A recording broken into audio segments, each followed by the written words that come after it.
Donc là nous sommes en haut du lieu dit Montgamay. Donc je pense que la première difficulté du parcours est ici. Il y aura un premier pointage à faire sur les écarts.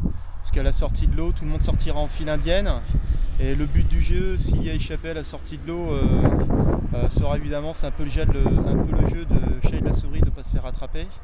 Donc ici, entre les deux enfilades des côtes du parc de Saint-Cyr, puis la montée de Montgamay, ça donne déjà un bon visuel sur la stratégie à adopter pour les différents concurrents.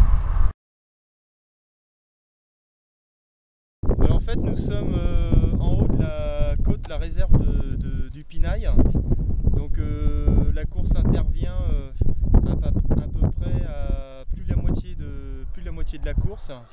Dans cette configuration-là, le vent venant de l'ouest, on va monter la côte Vando, donc ce qui n'est pas plus facile parce que ça va monter très vite.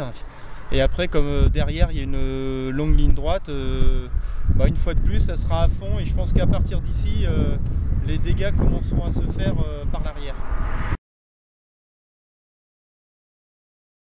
Alors nous sommes en haut de la côte du Fou, avec un dénivelé dans les parties les plus dures, je crois à 11%. Donc grand plateau, petit plateau, ça dépend des jambes et de la stratégie du moment.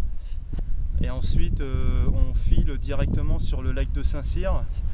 Donc comme je disais tout à l'heure, dans cette côte là, pour ceux qui auront des difficultés avec la descente derrière, il y aura une grande possibilité de perdre entre 15 et 20 secondes à la transition. Là il reste environ 6 km pour rejoindre le parc à vélo.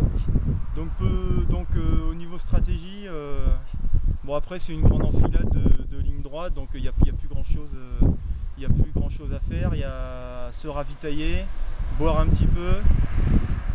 Je pense que ceux qui ont l'habitude de faire beaucoup de triathlon drafting vont être désagréablement surpris, surtout que le parcours intervient en fin de saison avec des organismes quand même usés, et avec une difficulté, avec 3 côtes un petit peu difficiles. La côte du Fou qui arrive en fin de parcours, et c'est surtout une seule boucle. Donc là ça change au niveau de l'effort, au niveau des repères, ça change quand même des parcours Grand Prix où on tourne entre 2 ou 3 ronds-points.